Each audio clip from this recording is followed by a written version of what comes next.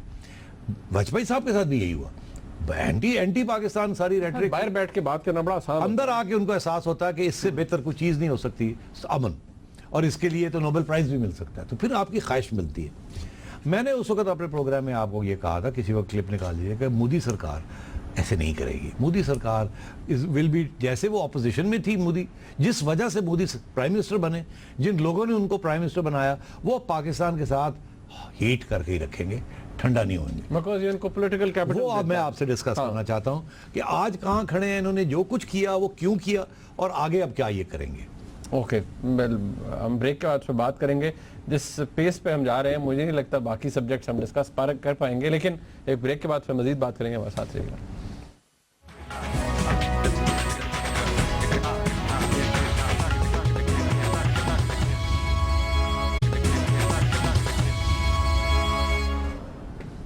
ایک بریک کے بعد آپ پھر خوش آمدید کہتے ہیں. نعیم صاحب, اب بات یہاں ہو جائے کہ جو اس وقت بھارت کے اندر ہو رہا ہے, کیا کس چیز کا انفلوئنس ہے مودی سرکار کے اوپر کہ وہ آج پاکستان کے ساتھ اس طرح کا رویہ رکھے ہوئے ہیں, اور یہاں پر جو اوپینینز ہیں وہ بھی میں آپ چاہوں گا, دو بڑے اسٹیٹ اوپینین میں آپ سے ڈسکس کرنا چاہوں گا, لیکن بھارت کے اندر ایسا کیوں ہے, کیوں ایسا رویہ ہے, اس پہ بات ہو جائے. دیکھیے, کچھ لوگ یہاں کہتے ہیں, جیسے بھی آپ نے اشارہ کیا, کچھ لوگ یہاں ہمارے تجزیہ کار کہتے ہیں کہ جی مودی گورنمنٹ نے تو الیکشن ہی اینٹی پاکستان کے اوپر لڑی تھی, اور یہ ایک مدعا ہے جس کے اوپر الیکشن میں سیل کیا جاتا ہے سب. میں سمجھتا ہوں یہ بالکل حقیقت کے برعکس ہے, ایسی کوئی بات نہیں. مودی سرکار اکنامک ڈیولپمنٹ ایجنڈے کے اوپر جیتی, جو کہ مودی کی جو سکسیس اسٹریٹجی تھی was the economic development of Gujarat, وہی انہوں نے الیکشن کیمپین کے دوران کی. ہاں, وہاں لوگ تھے ایسے جو کہ بڑے ہارڈ کور اینٹی مسلم, اینٹی ہندو, آرچ ہندو, اور ظاہر ہے فرام ٹائم ٹو ٹائم وہ پاکستان کو کھڑکا جاتے تھے, مگر it was never a central issue. The election was not fought on anti Pakistan slogans. یہ پہلی بات تو یہ غلط فہمی ہے یہاں کہ ایسی کوئی بات ہے کہ اس کو ریسرچ کر لیں, ایسی کوئی بات نہیں. دوسری بات یہ بڑی اہم ہے کہ مودی ابھی بھی اینٹی پاکستان ریٹرک کے اوپر اپنی سرکار کو فلوٹ کیے ہوئے نہیں ہیں. اس کے اسپیس پیک کے اوپر وہ نہیں زندہ کہ وہ اینٹی پاکستان ریٹرک انہوں نے چلائی ہوئی ہے اور وار ہسٹیریا کریٹ کیا ہوا ہے. بالکل ایسی بات نہیں ہے ہندوستان میں. میں اس سال 3 دفعہ ہندوستان سے ہو کے آیا ہوں. Pakistan is not an issue, ان کے لیے ایشوز اور ہیں وہاں. اینڈ میجر ایشو از کہ جو جس ایجنڈے کے اوپر مودی آیا تھا economic development, why do you think کہ مودی ساری دنیا پھر رہا ہے, ٹاپ بزنس مین کو مل رہا ہے, فارن انویسٹمنٹ کو لیور کر رہا ہے. چائنا سے آپ نے اگر $42 بلین کی اگلے 10 سال کے لیے کی ہے, تو مودی نے اگلے 5 سال کے لیے $26 بلین کی ڈیلز کر لی ہیں چائنا کے ساتھ. اسی طریقے کے ساتھ جتنی فارن انویسٹمنٹ مودی اٹریکٹ کر رہا ہے, جتنی اسٹرانگ ممبئی اسٹاک مارکیٹ جا رہی ہے, it's an economic development agenda. This is why وہ چائے والا جو ہے وہ اب سرمایہ داروں کا اتنا پیارا ہو چکا ہے. Pakistan has got nothing to do with it. پہلی بات ہے. However, کیا بات ہے کہ پاکستان کے ساتھ رویہ جو ہے وہ سخت ہے. اگر اس کی کوئی اہمیت نہیں ہے اس کی اوور آل اسٹیبلٹی کے ساتھ یا اس کی الیکشن پراسپیکٹس کے ساتھ, تو why is he still not making peace with Pakistan? یہ سوال ریلیونٹ ہے. میں سمجھتا ہوں کہ اس کے آپ نے دیکھا 2 انیشیٹوز ابھی تک ہوئے ہیں. پہلا انیشیٹو تو وہ ہوا تھا جب کہ وہ سرتاج عزیز صاحب نے جانا تھا اور فیصلہ یہ ہوا کہ جی ساری باتیں ہوں گی NSAs کی, نیشنل سیکورٹی ایڈوائزرز کی, اور اس سے پہلے انہوں نے کہا کہ ہم حریت والوں سے ملیں گے. تو انہوں نے کہا اگر آپ حریت سے ملیں گے تو ہم نہیں آپ سے ملیں گے, اور ان سے ہم نے کہا ہم ہمیشہ ملتے رہے ہیں, واٹس اے بگ ڈیل, جس سے تو کوئی ایشو نہیں ہے. تو انہوں نے کہا نہیں ملیں گے. اب یہ ان کے لیے ایک ایکسکیوز تھا کہ ہم نہیں ملیں گے, اور یہ سوال یہ کھڑا ہوا کہ یہ کیوں کیا. ہندوستان میں بھی بڑے لوگ ان سے سوال کیا, کانگریس والوں نے کہا یار یہ کیا بات ہے, یہ تو پہلے بی جے پی گورنمنٹ بھی ملتی رہی ہے, جا کے یہ لوگ آ کے ملتے رہے ہیں یہ سوریت والوں کو, اس کے بعد ٹاکس ہوتی رہی ہیں, تو یہ اب اسپیشل بات کیا ہوگی کہ آپ نے ریجیکٹ کر دیا. دراصل اس وقت کشمیر میں الیکشنز ہونے والے تھے, اور بی جے پی اپنی اینٹی مسلم, اینٹی پاکستان کنسٹیٹوئنسیز کو یہ تاثر نہیں دینا چاہتا تھا کہ پاکستان کے ساتھ کوئی امن ہونے جا رہا ہے, اس لیے ہارڈ لائن لی ہوئی تھی. So that is why those talks were not held and BJP's election strategy was successful.